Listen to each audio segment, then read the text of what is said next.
Seja bem-vindo ao Grow Upcast. O Grow Upcast é um podcast focado em empreender. Nós vamos conversar com empreendedores e eles vão falar a história deles, da onde é a origem, como eles chegaram até onde eles chegaram, o futuro, o que eles planejam e qual o legado que eles vão deixar depois que aposentarem, ter uma sucessão.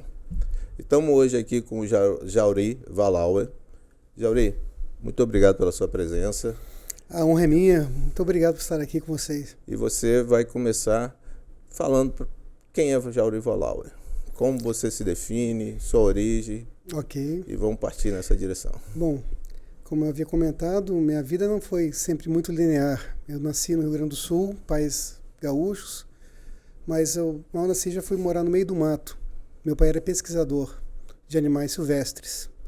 E eu e meu irmão precisávamos de escola, ele foi então para o Instituto IBDF, Instituto Brasileiro de Desenvolvimento Florestal, um órgão que mais tarde se transformou no IBAMA. E aí fomos morar na Amazônia. Amazônia? Amazônia. Meu pai foi construir laboratórios no meio da floresta amazônica. E lá eu tive uma perda, que foi a minha mãe, que faleceu, né? E meu pai seguindo carreira, o IBDF virou IBAMA, fomos para Brasília, onde meu pai conheceu a minha mãe, que eu chamo de mãe porque ela me criou a mim e o meu irmão. Só para situar, Brasília, quantos anos? Foram 9 anos de Brasília. E qual idade assim que você chegou? Cheguei lá nos 6, 7 anos e fui até os 16. Tá, sua adolescência foi em Brasília? Foi basicamente em Legião Brasília. Urbana. Legião Urbana, claro. Nossa, eu ouvia Faroeste Caboclo quando foi lançado. Viu nascendo essa turma, né? Foi uma experiência. Brasília é uma cidade bem diferente do resto, né? Uma cultura muito específica. Meu pai fez carreira no IBAMA, né? Foi lá, tanto ele quanto a minha mãe, que ele encontrou lá e casou, e eu e meu irmão viramos filhos dela, da dona Marta, muito amada. E aí de lá já fomos para Florianópolis. Você pode registrar o nome do seu pai, fazendo favor também? O nome do meu pai é Jordan Paulo Valauer. Ele foi, nos anos 90, foi diretor do IBAMA em Brasília. Hoje, pelo que eu sei, só quer saber de andar de moto, né? Exatamente. Hoje ele está aposentado, 70 e poucos anos, mas curtindo a vida bastante, anda de moto. Vai gostar de ouvir esse registro seu aqui. Ele pegou, com essa idade aí, pegou minha mãe, foram uns anos atrás aí, foram andar no Marrocos de moto. Bacana. Né, foi muito, e fazem essas aventuras. Agora eu acho que ele está diminuindo um pouquinho o ritmo e fazendo aventuras diferentes. Já curtiu, cada coisa tem o seu ciclo, né? Mas, Paulo, quando crescer, quero ser igual a você. Ele é um exemplo para mim. Tanto os dois, tanto meu pai quanto minha mãe. E aí, fomos para Florianópolis, terminei o 2º grau, passei em engenharia civil, em Joinville, mas eu queria arquitetura e urbanismo. E quando eu ponho uma coisa na cabeça, que eu vou até conseguir. Ideia fixa. Né? A gente paga um preço por isso, mas eu falei, não, eu vou fazer até conseguir passar. E eu passei na Federal de Pelotas. Fui para sair, né? Fui morar sozinho, já morava sozinho, fui para Pelotas. Você Santa Catarina, foi para Pelotas? Para Rio Grande do Sul, exatamente. Para a Universidade Federal de Pelotas, o FPEL. Então, nós estamos falando aí, Manaus, Brasília, Floripa, Pelotas. Pelotas, Rio Grande do Sul. E aí eu conheci a minha esposa de hoje num encontro latino-americano de arquitetura em Salvador. Registra o nome dela, fazendo um Flávia Roberts Vargas. Bacana. E aí nos conhecemos em Salvador e tal, foi aquela coisa de namoro à distância, esse negócio de namoro à distância não funciona. Pô, o que se der ruim, paciência, vamos embora, transferir do Rio Grande do Sul para a Federal aqui do Espírito Santo. Então ela é capixaba. Ela é capixaba. E aí tinha uma prova para ser aprovada aqui, eu falei para ela, olha, ou eu passo ou não vai dar certo. Infelizmente, né, vamos ver. Pô, fui, acho que segundo ou terceiro colocado da prova. O que o amor faz, né? A gente fica até inteligente. Era para ser, né? Era para ser. E hoje a gente tem aí 3 capixabinhas, né? Uma filha de 18, que é a Jade, o Davi, de 14, e o Rafael, de 12. O Rafael foi que formou agora? Isso. Não, esse ano foi todo mundo. Todo mundo formou? A Jade terminou o 2º grau, está com 18. Davi terminou o segundo fundamental. Não, desculpa. Acho que o primeiro fundamental. Hoje está um pouco diferente do que era na minha época, né? Ou seja, o Davi está entrando agora para o 2º grau, o equivalente ao 2º grau. Acho que é o básico agora. E o Rafael foi o primeiro fundamental que ele terminou, está indo para o 2º. E aí a gente estamos aqui há muitos anos. Eu cheguei aqui em 2001. Você é capixaba. Virei. 2001, tá capixaba. E aí, você tem uma família capixaba para prover. Isso. E aí a turma vai querer saber como é que faz, como, né? Três filhos. Qual o caminho que você pegou para conseguir... Eu sei que você passou por vários, né? A vida de empresário não é linear. A sua, então, assim, a gente não tem um caminho reto. A gente vai para lá, vem para cá, vai numa direção, toma uma pancada, volta, aprende, vai em frente, mas vamos subindo. Meu lema é esse. Nós vamos grow up, né? O que não nos destrói nos torna mais fortes. Sim, sim. Como arquiteto, eu percebi que um campo que precisava e que tinha uma atração profissional da minha parte era gerenciamento de projetos. Uhum. Então, comecei a estar na área de gerenciamento, mesmo sem ter uma pós na área e tal, e fui indo. Só que aí teve uma crise, 2008, 2009, Sim. então meus projetos acabaram não prosperando porque os investidores, os empresários, não tinham mais fôlego para manter. Sim. Aí eu fui para uma empresa que trabalha no setor público, de projetos públicos. Um grande aprendizado, projetos maravilhosos, onde você faz projetos de escolas, de unidades de saúde, você sabe que aqueles projetos vão impactar a sociedade e estava cumprindo o meu papel, né? Só que aí também teve crises brasileiras, e aí você acaba vivendo de crise em crise. Sim, então, buscando soluções. Aí nisso eu já estava pós-graduado na área de gerenciamento, fiz a pós pela FGV, usei essas ferramentas todas para tocar os projetos, extraindo o máximo daquilo que eu tinha investido, porque a pós foi por minha conta. E aí veio uma crise e falei, nossa, agora eu precisava, porque eu sempre quis empreender, vou ter a minha empresa. Procurei sócio, estava uma dificuldade, criamos uma empresa e era uma empresa que não tinha nada a ver com o que eu fazia antes, enquanto arquiteto, né? Enquanto a pessoa que entende arquitetura. Eu fui trabalhar mais como gerente de projetos, foi importante, que era uma questão de tratamento de água. Entendi. Né? Então, os meus área totalmente química, totalmente, e assim, e você como gerente, você aprende muito rápido, não tem que ser especialista, mas tem que dominar o assunto o suficiente. Sim. Então a gente importou uma tecnologia nova para o Brasil, fizemos experiências dentro da Aracruz Celulose, chegamos a resultados muito positivos, impressionantes. Só que aquela motivação era porque havia tido uma seca muito forte. Então a Aracruz não investiu em implantar aquele projeto, que era um tratamento de efluente, recuperação de efluente, devido a não teve problemas hídricos depois. Entendi. Então a gente ficou com aquela tecnologia na mão, fizemos também experiências na Cenibra, foram maravilhosas.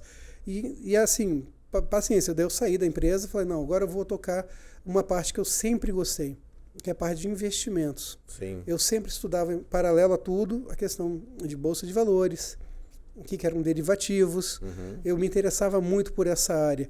E eu falei, não, vou entrar e vou aprender. Comprei livros, estudei igual um louco. E aí, depois de um certo tempo, eu falei, vou investir.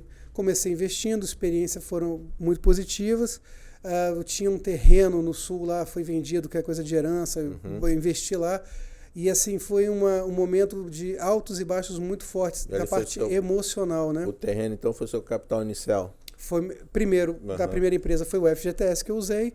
No segundo, que o FGTS já tinha ido e a gente já tinha feito o máximo possível e os projetos foram até um determinado ponto, eu precisei de capital, usei o terreno, foi maravilhoso, aprendi muita coisa, fiz muita coisa. E aí eu sei qual é a experiência de você ter assim, em 5 minutos ganhar $60 mil. É um troço, é uma adrenalina que você não faz ideia. Euforia total. Por outro lado, também essa experiência do contrário, de você ter perdas muito grandes. Aí eu falei, não, beleza, isso aqui eu preciso de estabilidade. Aí eu comecei a trabalhar como gerente de projetos, também voltei para a água. Virei gerente de projetos de uma empresa, de um grande grupo aqui do Espírito Santo. Sim. Foi uma experiência muito legal. E mais uma vez uma crise aconteceu, que foi a pandemia. Sim. Então já estamos chegando aí 19. Isso, já fizemos um negócio bem rápido. Estamos chegando quase aqui nesse ano. Já estamos chegando. E aí eu falei, nossa, gente, o que eu raciocinei? Falei, não, ficar de crises em crises, como é difícil, né? Eu tenho que realmente montar o meu negócio com os sócios certos, com a equipe certa. E eu tenho que fazer um negócio agora com competência, porque eu tenho uma responsabilidade muito grande. Sim, sim. Com a minha família. Sim. A turma não quer nem saber, né? Não. Tem que pagar, tem que pagar a escola, aluguel, a comida. tudo tem que realmente, né? Eu tive que pegar empréstimo em banco para poder manter tudo Sim, certo. pé no chão. Pé no chão.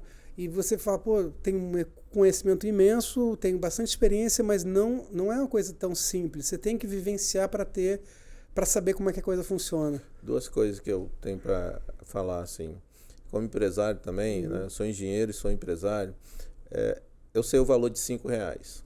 Eu aprendi o valor de R$5 em crise, porque quando você está ali, voo de cruzeiro, você não sabe o que é isso, mas quando você passa e você aprende o valor de R$5. Então, e outra coisa, a crise é onde a gente vira quase como se fosse uma hidra, né? Você corta uma cabeça, nasce duas. É impressionante. Porque você tem que continuar, não recuar nem para tomar impulso. Nós temos que avançar, nós temos que grow up, nós temos que continuar crescendo. Crescendo. Essa é a meta noia, vamos falar assim.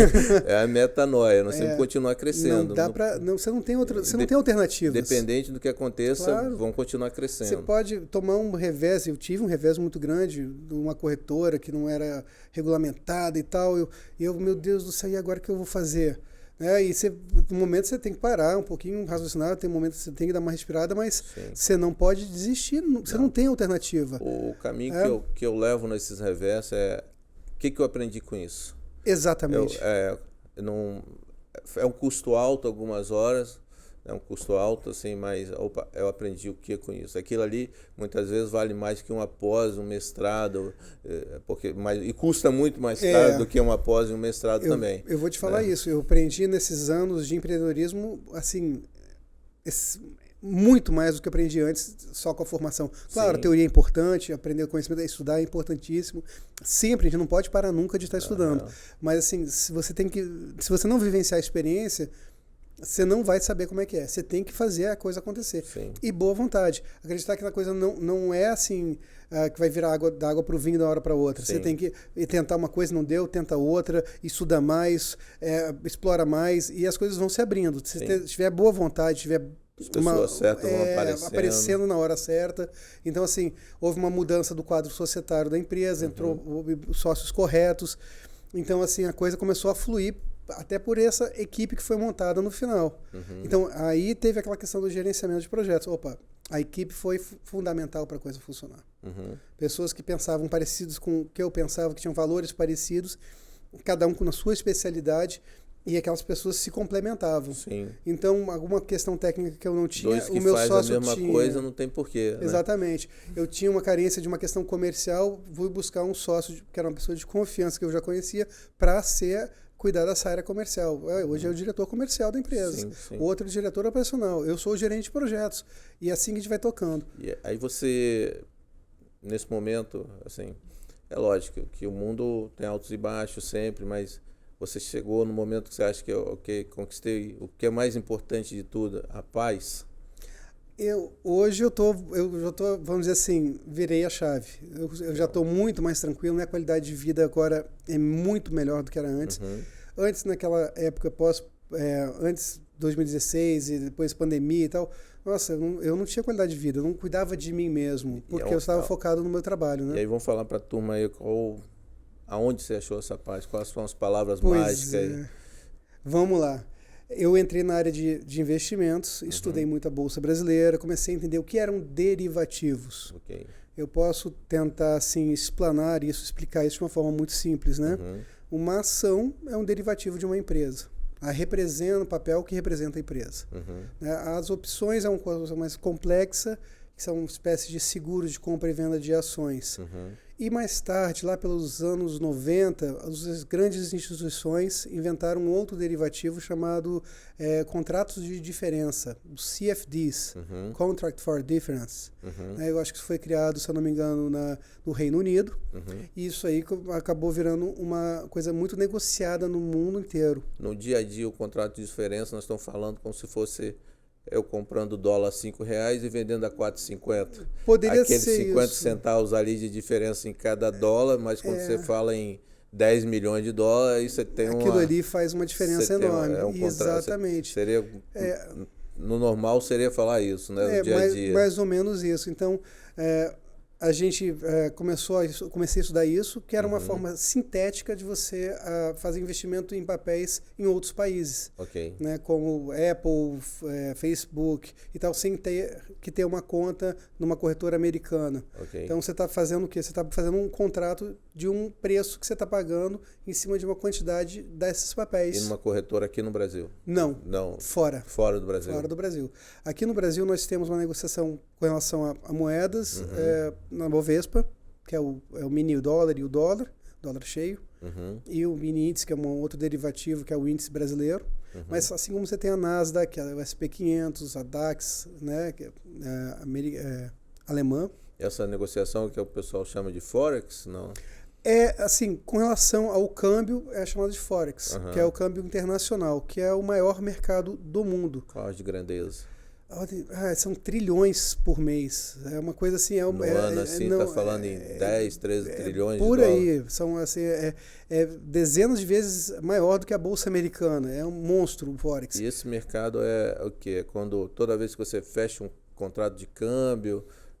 Alguém paga uma nota? Eu vou ser mais explícito. Acho que todo mundo faz Forex, diretamente ou indiretamente, na maior parte das vezes. Quando você vai na padaria comprar um pão, você está fazendo uma espécie de câmbio internacional. Por quê? Porque parte da farinha do pão é importada. Sim. Ela é importada em dólares, mas essa farinha possivelmente foi produzida na Argentina, então foi comprado dólares para comprar a farinha argentina, que lá também foi transformado, então, real para dólar, dólar para peso. Entendi. Esse peso foi usado para pagar os trabalhadores da lavoura, do trigo, né? E foi usado também parte desses dólares para comprar fertilizantes da Rússia e coisas do jeito. Então, você comprou pão, você já está no mercado mundial de Você está participando ali no Forex. Indiretamente. Você vai num shopping, compra um sapato, o sapato comprou no shopping. Mas se você olhar na linguetinha ali, que foi produzido em Taiwan, na China, Vietnã, e as próprias partes do sapato, ali, a borracha foi do petróleo, que foi da Arábia Saudita. Então o mundo está totalmente interligado através das suas trocas, né, de produtos e de dinheiro. Então você está participando. Já no mercado que fala do Forex de câmbio, você não está comprando dinheiro de verdade, você está comprando uma posição. Sim. Então, se você entra comprado aqui, o dólar, sei lá, o euro, vamos botar o euro, 1,20 o euro, por exemplo, né? Você entrou comprado e aí você está com um contrato e ele vai para 1,25, esses 5 centavos é lucro seu. Entendi. Entendeu? Da outra forma também, que é o risco, se ele baixar o preço, você que tem que pagar pelo contrato, porque alguém está ganhando. Então, resumindo assim, você está falando que, se eu estou entendendo bem, são pares de moeda. Sempre são pares de moeda. São pares dólar, de moedas. Euro, dólar canadense, Exatamente. Dólar real. Exatamente. Então, ali você tem algum contrato entre pares de moedas. Exatamente. Que ocorre sempre variações. E como você opera isso assim? É manual? Bom, como que isso roda? Lá. Aqui no Brasil não existe nenhuma empresa que você possa operar, porque não é um mercado regulamentado no Brasil. Não quer dizer que não seja regulamentado em outros lugares no mundo. Então existem regulamentos no Reino Unido, existe em outros países, né, como Austrália, Nova Zelândia, Dubai, justamente. Sim. Então, quando você tem que operar em corretoras que estão nesses países. Você vai fazer onde é natural, né? Aquela brincadeira que a gente fala assim, quer pular carnaval, natural é Rio de Janeiro, não vai para Dubai pular carnaval. Não tem sentido. Vai dar ruim. E aí você tem que criar não é ilegal, apesar de não ser regulamentado. Você, como brasileiro, você pode se cadastrar numa corretora. Eu recomendo, se for fazer isso, seja uma corretora sempre regulamentada, porque ela precisa seguir as regras, ou algum tipo de regra, pelo menos. Você vai estar mais protegido, certo? E regras feitas em países como Inglaterra, que são países sérios, que se não cumprir a regra, dá cadeia exatamente. Ou mesmo assim, mesmo em lugares que é mais tranquilo, que é permitido mais alavancagem, mas existem regras, a corretora tem que honrar a parte dela. Entendi. Senão ela perde o registro dela, ela não pode mais operar. Então, mas aí, falando agora assim, na parte bem no dia a dia, eu vou lá e faço um investimento. E esse investimento eu consigo acessar ele a hora que eu quero, eu consigo subir mais? Vamos lá. Como é a operação ali no... Quando você faz um investimento, você não está botando o seu dinheiro na corretora, você não está comprando nem vendendo nada. Você está botando apenas como um seguro, que você vai honrar um contrato que você vai assumir. Ok. Então ele é chamado de seguro de margem. Então o seu dinheiro está lá como margem. Ok?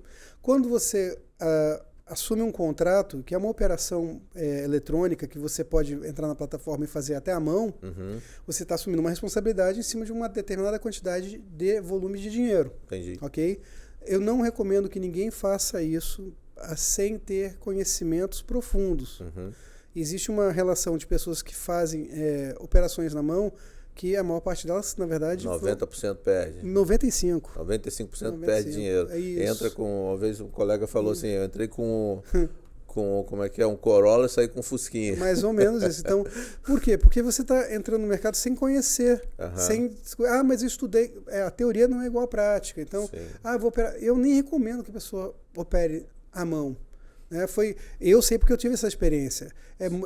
O impacto emocional é muito grande. Tem dias que você sabe um monte, você vai muito bem, e tem dias que você vai mal e você entra naquele dia de fúria e você é capaz de quebrar a sua margem, ou seja, perder todo o dinheiro que está lá. Vamos focar na solução. Isso. Como é que a gente faz, então? Pois é. Eu estava lá, falei, não, eu não quero mais operar na mão, me deixa muito pressionado. Se eu perco, eu quero aumentar para tentar recuperar, isso está me fazendo mal. Não estou dormindo direito. Não tem paz. Né? Não tenho paz. Não faz sentido. Quer pagar as contas, mas quer ter paz. Exatamente. Não sou um jogador, eu sou um cara mais analítico. Então, eu comecei a ver, se eu pegasse o que eu conheço e transformasse isso em algoritmos, pegasse setups, ou seja, estratégias, e transformasse em algoritmos para ver o que acontece. Eu não sou programador, mas eu conhecia como gerente de projeto programadores. Okay. Vou transformar isso em um produto que eu consigo botar na plataforma e gerar. Eu sei que eu fiz uns 17 algoritmos diferentes. E todos eles funcionavam aqui, ali, às vezes não funcionavam, davam prejuízo, e às vezes ganhavam dinheiro, então ficava muito... Num período de quanto tempo? Um ano, mais de uns 2 anos ali, testando. Ali. E aí, eu falei, será que isso não dá certo? Será que isso aí não funciona? Será que isso aí não é uma história? Foi quando eu conheci uma pessoa chamada Jim Simons, a história dele. Eu li uma matéria na Forbes, e o Jim Simons era um matemático formado pela MIT, ele fez um PhD na Universidade da Califórnia, e ele lá em 1988 criou algoritmos para fazer investimentos automatizados. 88? Então isso é uma coisa 98. Que já vem... Já vem tempo aí. Exatamente. Ele era matemático, né? Matemático. E eu falei, que legal. E esse cara, de repente, ele é um dos caras até hoje, acho que ele está vivo ainda. Eu acho que é o 36º cara mais rico do mundo. Fazendo algoritmo para operar em Forex. Não só em outros ativos, também. Exatamente, outros ativos também, commodities e tal. E eu comecei ali, ele criou um fundo chamado Medallion, que é um fundo mais lucrativo que tem no mundo, que tem registro. Né? É um fundo fechado, ou seja, eu não posso... Eu investi através do Medallion. Só a turma do aquário. É claro. E isso tem até uma relação. Mas por que eles não abrem para todo mundo?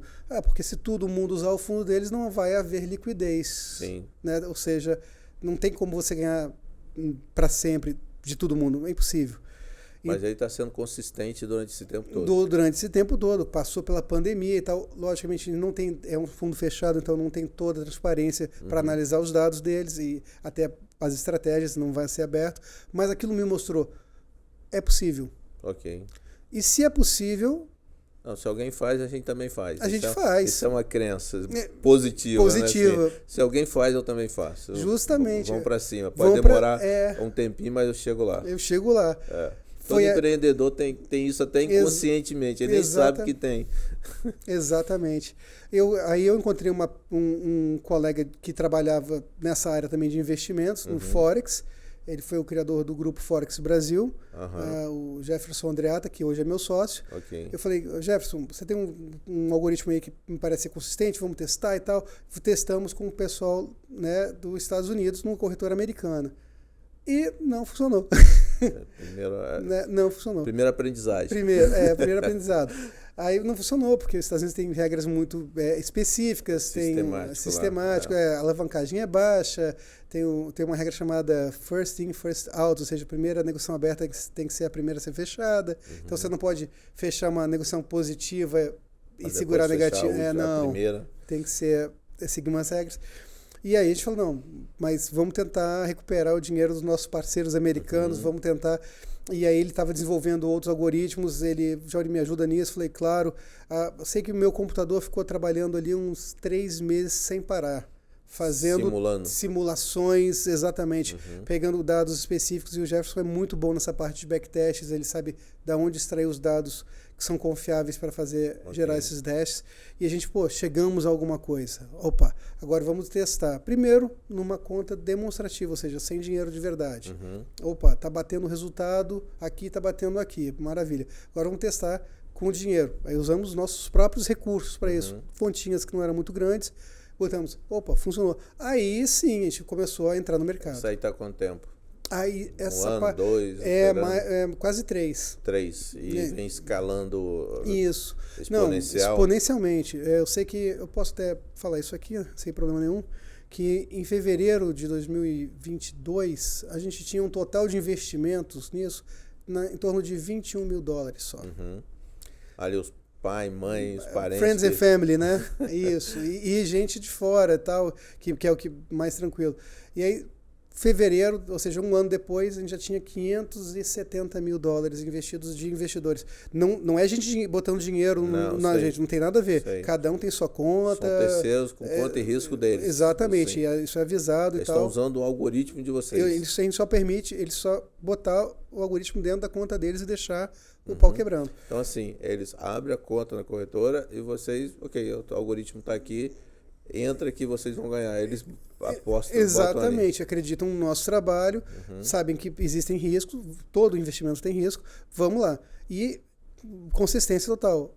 Chegando hoje já passando mais de 4 milhões. Sim. Tem de dólares. Fundos aí. Né? Holanda, gente da África do Sul, do México. O grande lance que você está falando aí no fundo da Holanda é que essa turma não entra com dinheiro.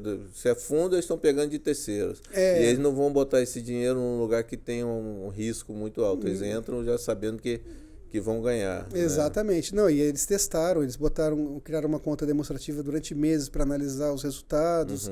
Eles operam com um nível de risco bem menor do que as pessoas do mercado de varejo, que gosta de ser mais agressivo. Entendi. Eles querem o quê? Consistência. O grande lance para adquirir a paz é não perder, né? Exato. Não é nem ganhar muito, né? Assim, o grande objetivo é não perder. Então, claro que a gente não ficou parado, o algoritmo está pronto, não vou mexer. Não, a gente foi sempre melhorando ele, reduzindo riscos e vendo problemas que podia ter com relação ao mercado. E a gente conseguiu passar por momentos bem drásticos, que foi a segunda onda da pandemia, passamos a guerra da Ucrânia, a inversão, a mudança de juros no mercado mundial, que antigamente os juros eram muito baixos, passou agora a ter juros para combater a inflação no mundo. Israel. Agora Israel.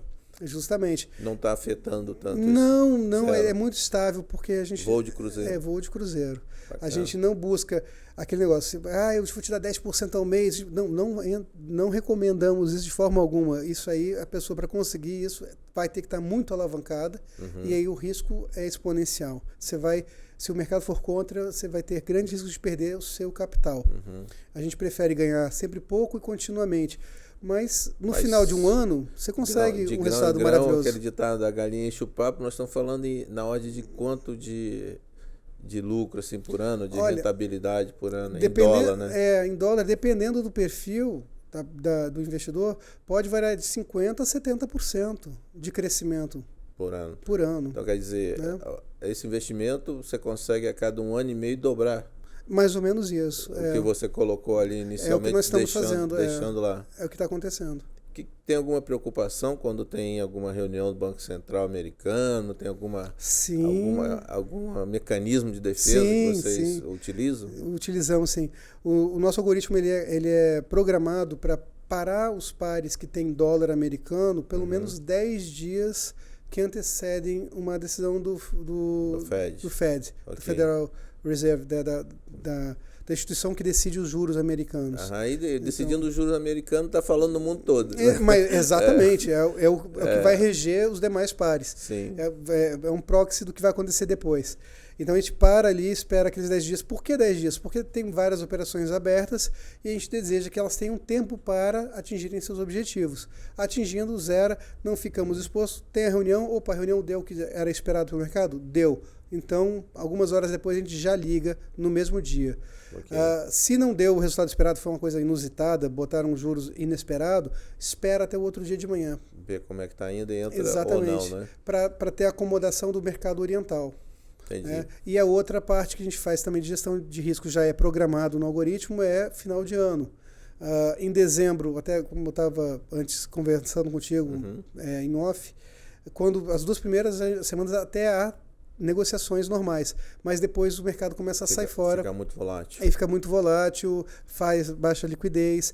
Então, para que a gente vai ficar exposto num momento que fica atípico? A gente já desliga, já vamos tirar férias, o algoritmo, as pessoas, os investidores, já alcançou o objetivo, já bateu a meta, tranquilo. Volta naquela palavra, nós queremos paz, né? Exatamente, queremos trabalhar, mas queremos feliz trabalhar com o ano paz. novo e o Natal. E para frente, o que você enxerga assim para o ano que vem? Qual é a novidade, inovação que você possa adiantar para a turma? Bom, vamos lá. A gente vai sempre vendo quais são os gargalos e tentando resolver os problemas, né? Esse investimento é maravilhoso, está dando certo, consistência e tudo mais, claro. Porém, a gente tem que lembrar que a gente não é a prova de bala. E não podemos dizer o que vai acontecer com o mercado caso uma grande guerra mundial aconteça ou alguma coisa, como uma pandemia de novo, coisas do gênero. Os chamados cisnes negros, né, apareçam. Então, a gente tentando resolver isso, a gente está criando, estamos num processo de desenvolvimento de uma criptomoeda baseada em diamantes artificiais. Ok. Que a gente está dando o nome atualmente de DFXC, né? E o que seria D? Aí é diamante? Diamante, FX do Forex e C do Coin, né? Ok. Então, DFXC tem essa relação onde você tem você vai ter o diamante que vai ser vamos dizer, o seguro da pessoa. Vai estar lastreado. Vai estar lastreado no diamante. Então, um diamante que não precisa ser diamante natural, pode ser um diamante artificial, onde o impacto ambiental é muito menor e ele é muito mais puro. É um diamante que tem um alto valor agregado também, né? E ele pode ser produzido, ele pode, né? Nunca é igual, mas ele tem. Eu vi um dia desse que já inverteu o número de diamante sintético vendido no mundo é maior do que o natural já desde agosto desse ano. Não, hoje está tão perfeito que nem um cientista consegue descobrir se o diamante é ou não. É perfeito.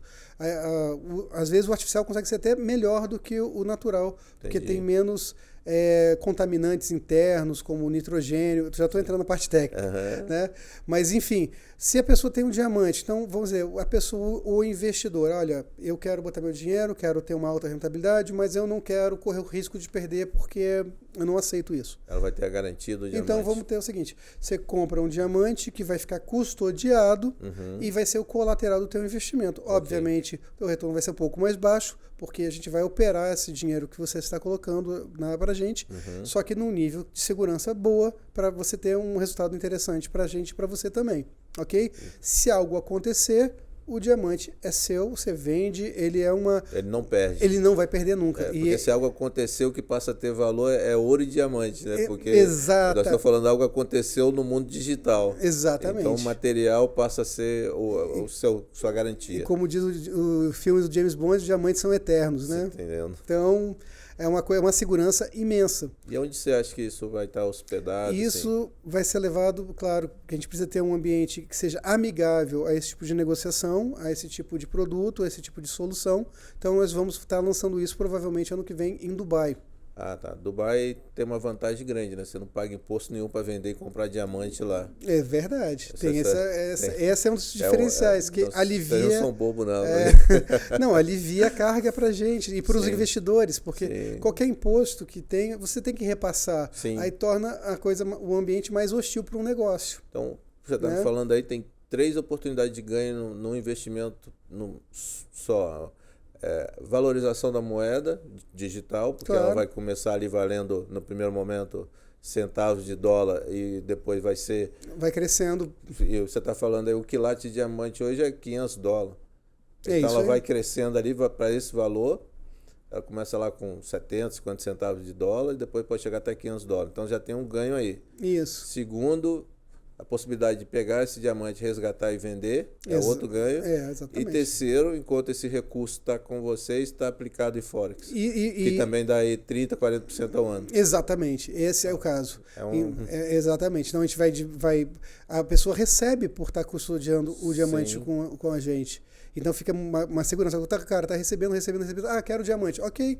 Agora o dinheiro que está aqui agora é nosso e você não vai receber mais nada e toma aqui sua pedra. E no dia a dia, tá faz certo. isso com o quê? Com NFT? Com o quê? Como que... Isso papel? Como é que isso roda? Atualmente tem empresas que usam papéis para isso. A gente não está indo para a tecnologia do NFT. Okay. Ou seja, Non-Fungible Token. Ou seja, um token que tem uma segurança dado por uma rede, né? Como a Ethereum ou blockchain, outra blockchain, justamente. Por trás da Ethereum, por trás de todas essas redes aí, está o blockchain que fica lá na Suíça, no caso. Exatamente. Então, assim, a pessoa, aquilo ali tem um valor, que aquilo existe, que aquilo realmente é respaldado por blocos de negociação. Você tem vai ter um documento, um certificado. Correto. Digital na Suíça, garantindo que aquele NFT, aquele diamante que está ali é único. Isso. E comparável com outro, e tem um valor X, está classificado tudo ali. Tudo ali, exatamente. E a pessoa está comprando uma coisa que existe de verdade.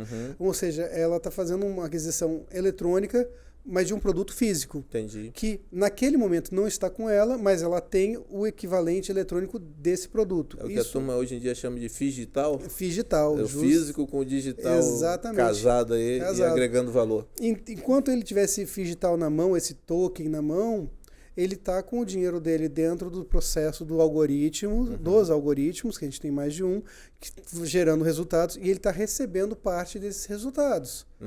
Ou aumentando o valor do próprio token dele mesmo. Qualquer hora ele pode vender esse token. Qualquer hora ele pode vender. Capitaliza e... Exatamente. E vai para onde quer. E nós temos o colateral. Ah, mas e se acontecer alguma coisa, o dinheiro sumiu, o dinheiro que foi investido? Não, aí o colateral é o diamante. Entendi. Ou seja, a segurança da pessoa é um diamante que tem um valor já confirmado pela blockchain, pelo sistema todo. Negociação. Então é uma coisa que você tira aquela questão do cara perder o dinheiro. Okay. Vamos dizer assim, a gente está tentando solucionar um problema, que era a possível perda em caso de crises, de cisnes negros e coisas do gênero. Estou falando o seguinte... Buscando a paz e um valor tangível. Exatamente. Está na mão, tá na mão, mas ao mesmo tempo você não está deixando de ganhar no digital. Exatamente. Você está ganhando no digital, tem um valor tangível na mão e vai viver em paz. Esse é o objetivo. Então, eu contei toda aquela história início da vida e tal, filhos, mas me levou esse percurso que foi dolorido. Não foi fácil passar por certos momentos de crises mundiais, como aquela do subprime em 2008, 2009, que fez meus projetos que eu estava envolvido não irem para frente. A indústria sofreu muito nisso aí. Exatamente. Mas provavelmente a gente não estaria aqui conversando se não tivesse acontecido aquilo. Pois é. Cada um estava na sua zona de conforto lá. Exato. Não, eu estava fazendo carreira numa empresa grande, era executivo, gerente de projetos, lidando com contratos de milhões. Aí veio a crise no governo da Dilma, lá em 2016, 2015, 2016. Já virou lenda. Aí tive a experiência que eu precisava ter, por mais dolorosa que tenha sido, de operar na mão, mas depois virei novamente executivo de um outro grupo, e aí veio a pandemia, eu falei, gente do céu, mas isso que você falou.